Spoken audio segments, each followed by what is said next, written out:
عالمی منظرنامہ اور پاکستان۔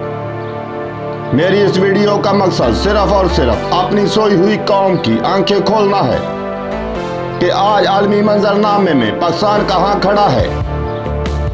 اس وقت دنیا کے تقریباً بیشتر ممالک دنیا میں اپنا اپنا ایک مقام بنانے میں مصروف ہے۔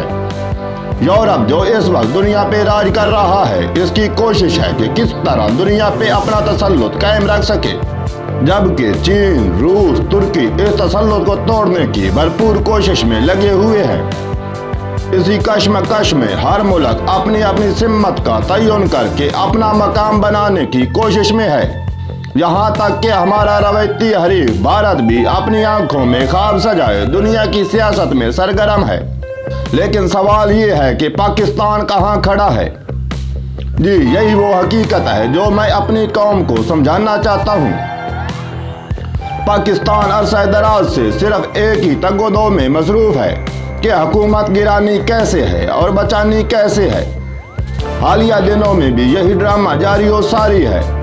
ہمارے تجزیہ نگار بھی بڑے بڑے تجزیے جھاڑ رہے ہیں۔ افسوس، نہ تو ہمارے سیاستدانوں کو اس بات کا احساس ہے اور نہ ہی بحیثیت ایک قوم ہمیں کوئی افسوس ہے۔ ہم اور ہمارے سیاستدان آپسی خلفشار میں ایسے الجھے ہوئے ہیں کہ ہمیں فرصت ہی نہیں کہ عالمی منظرنامے پر بھی ایک نگاہ ڈال سکیں۔ اللہ پاک میرے پیارے وطن کو قائم و دائم رکھے، آمین والسلام۔